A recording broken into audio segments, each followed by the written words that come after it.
Hello everyone and welcome back to World of Forensics.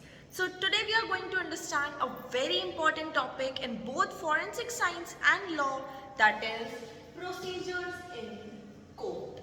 So have you ever wondered what actually happens when a witness enters the courtroom? अब चाहे वो witness हो, doctor हो या forensic expert हो, जब भी ये लोग कोर्ट में एविडेंस देने आते हैं तो इनकी टेस्टिमनी एक स्पेसिफिक लीगल प्रोसीजर फॉलो करती है and that procedure is divided into 3 stages. Those 3 stages are examination in chief, जिसको डायरेक्ट एग्जामिनेशन भी कहा जाता है. Second comes cross examination and third is the re-examination, जिसे redirect examination भी कहा जाता है. So these are the main 3 procedures of questioning a witness in the court. Let's understand all these step by step in detail. So first comes examination in chief. This is the first preliminary stage for questioning a witness by the party who has called the witness. ये सबसे पहली stage होती है किसी भी witness को question करने की. और क्वेश्चनिंग कौन करता है? वो पार्टी जिसने विटनेस को कोर्ट में बुलाया है. तो सबसे पहले this is the first stage जब हम विटनेस को क्वेश्चन करते हैं और क्वेश्चनिंग करने वाली होती है वो पार्टी जिसने विटनेस को कोर्ट में बुलाया है. Usually the prosecution. प्रोसिक्यूशन क्या होता है? Prosecution is mainly the public prosecutor और द गवर्नमेंट लॉयर जो कि स्टेट को रिप्रेजेंट करता है.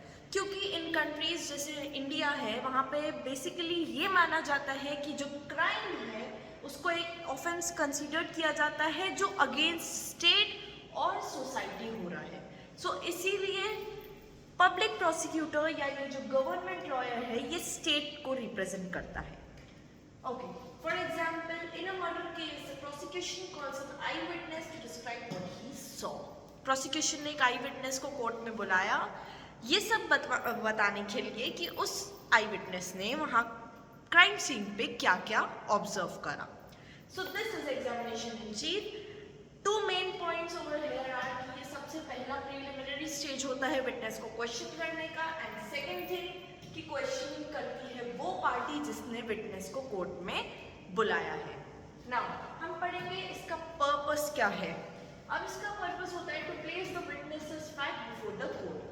ऑब्वियसली मैंने अगर विटनेस को बुलाया है तो मेरा मेन मोटिव होगा कि जो भी विटनेस ने वहाँ पे ऑब्जर्व किया है वो सारी चीज़ें वो यहाँ पे बताए. सो बेसिकली विटनेस की जो भी फैक्ट हैं उनको कोर्ट के सामने रखना. Second thing to establish relevant facts of the case. उस केस के रिलेवेंट फैक्ट्स को एस्टैब्लिश करना.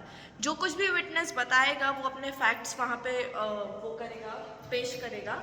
एंड सेकेंडली उससे रिलेटेड जो रिलेवेंट फैक्ट्स हैं केस के उनको कोर्ट में एस्टैब्लिश करना.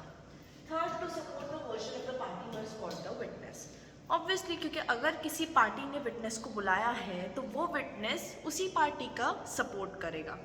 सो मेन पर्पस इसका ये है कि वो जो विटनेस है वो उस पार्टी का सपोर्ट करे. Now there is one important rule that is leading questions are generally not allowed in this examination.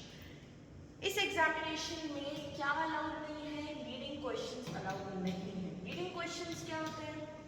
ऐसे क्वेश्चंस जिनमें क्वेश्चन के अंदर आंसर सजेस्टेड हो. फॉर एग्जाम्पल अगर लॉयर ने विटनेस से पूछा कि you saw the accused stealing the mobile phone और stealing the mobile phone, didn't you? So पूरा सेंटेंस क्या है कि you saw the accused stealing the mobile phone, didn't you?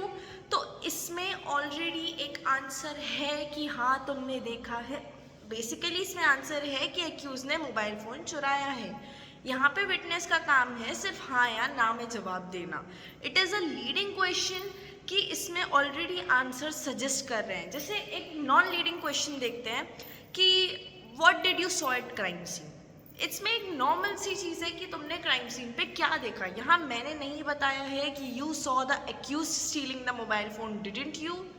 Right. So इस क्वेश्चन में आंसर सजेस्ट हो रहा है कि accused stole the mobile phone. This is leading question. तो एग्जामिनेशन इन चीफ में ये leading questions are not allowed. यहाँ पे जो विटनेस है वो एक नरेटिव फॉर्म में एविडेंस देगा. नॉर्मली वो एविडेंस बताएगा कि उसने क्या क्या वहाँ पे देखा या कब आए वो क्या हुआ, बेसिकली नॉर्मल सी जो भी चीज़ें उसने वहाँ ऑब्जर्व करी.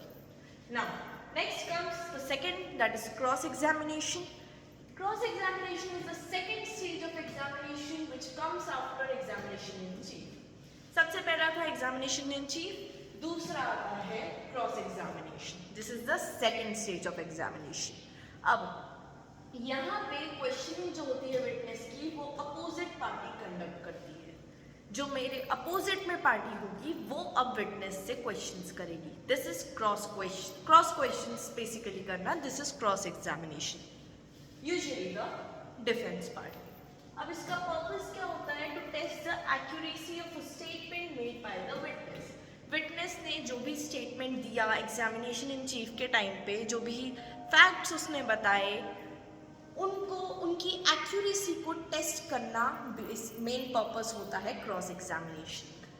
यहाँ पे अपोजिट पार्टी विटनेस से क्रॉस क्वेश्चंस करती है ताकि वो स्टेटमेंट पे एक्यूरेसी टेस्ट की जा सके. To test the truthfulness, again वही उस स्टेटमेंट में कितनी सच्चाई है या वो विटनेस कितना सच बोल रहा है. विटनेस की टेस्टिमनी को चैलेंज करना. To test the character and creditability of the witness and to uncover the inconsistencies. अब इसका एक इम्पॉर्टेंट रूल ये होता है कि क्रॉस एग्जामिनेशन में लीडिंग क्वेश्चंस आर अलाउड. यहाँ पे लीडिंग क्वेश्चंस परमिटेड होते हैं. यहाँ पे हम ऐसे क्वेश्चंस पूछ सकते हैं कि you saw the accused stealing the mobile phone, didn't you? यहाँ पे इस तरीके के क्वेश्चंस अलाउड है. कहाँ अलाउड नहीं है? एग्जामिनेशन इन चीफ में अलाउड नहीं है.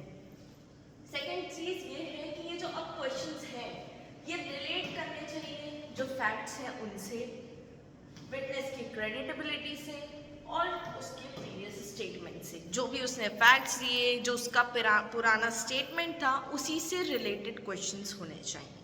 This is cross examination. अब लास्ट में थर्ड स्टेज आती है री एग्जामिनेशन. री एग्जामिनेशन क्या होता है? This is a third stage जो क्रॉस एग्जामिनेशन के बाद होती है. अब इसको अगेन वही पार्टी कंडक्ट करती है जिसने विटनेस को ओरिजिनली बुलाया था. मैंने सबसे स्टार्टिंग में चीज़ बताई थी कि एग्जामिनेशन इन चीफ को डायरेक्ट एग्जामिनेशन कहते हैं और री एग्जामिनेशन को री डायरेक्ट एग्जामिनेशन कहते हैं. तो दोनों में ये चीज़ सिमिलर है कि दोनों में ही वो पार्टी क्वेश्चनिंग करती है जिसने विटनेस को बुलाया है और इन दोनों में ही लीडिंग क्वेश्चंस अलाउड नहीं होते हैं. ओके, सो यहाँ पे क्वेश्चंस कौन करेगा? वही जिसने प्रीलिमिनरी स्टेज ऑफ क्वेश्चनिंग करी या वो जो एग्जामिनेशन इन चीफ में क्वेश्चनिंग करी. अब इसका पर्पस होता है to clarify the doubts raised during cross examination. जब अपोजिट पार्टी ने क्रॉस क्वेश्चंस करे होंगे तो उस टाइम पे जो भी डाउट्स रेज हुए उन डाउट्स को क्लैरिफाई करना इस री एग्जामिनेशन का पर्पस होता है. जो भी कॉन्ट्राडिक्शंस रेज हुए उनको एक्सप्लेन करना, अगर कोई मिस्टेक फाउंड आउट हुई तो उसको एक्सप्लेन करना और अगर किसी तरीके का कोई कंफ्यूजन अराइज होता है तो उसे रिमूव करना. अब इसका इंपॉर्टेंट रूल होता है कि अगेन इसमें leading questions are not allowed. Witness should not bring any new matter at this stage. इस स्टेज ऑफ क्वेश्चनिंग पे विटनेस कोई भी न्यू मैटर नहीं इंट्रोड्यूस कर सकता क्योंकि जो भी उसे बताना है वो एग्जामिनेशन इन चीफ के क्वेश्चनिंग के टाइम पे बताएगा. बट इफ अगर कोई मैटर इंट्रोड्यूस होता है तो अपोजिट पार्टी के पास फिर से राइट है कि वो फिर से क्रॉस क्वेश्चंस विटनेस से कर सके. तो ये थे तीनों stages of questioning a witness या प्रोसीजर्स इन कोर्ट. क्या क्या तीन, कौन कौन से तीन स्टेजेस थे? Examination in chief, cross examination and re examination. So इसमें हमने मेन पॉइंट्स ये पढ़े. एग्जामिनेशन इन चीफ में पार्टी जिसने विटनेस को बुलाया है वो क्वेश्चनिंग करेगी. क्रॉस एग्जामिनेशन में अपोजिट पार्टी क्वेश्चनिंग करेगी और री एग्जामिनेशन में अगेन वही पार्टी क्वेश्चनिंग करेगी जिसने विटनेस को बुलाया. यहाँ पे लीडिंग क्वेश्चंस नॉट अलाउड, यहाँ पे लीडिंग क्वेश्चंस अलाउड एंड यहाँ पे leading questions again not allowed. So that's all for this video. I hope everything is clear to all of you. अगर किसी तरीके का कोई डाउट हो तो you can comment me down. I will clear each and every doubt. So that's all for today. Thank you.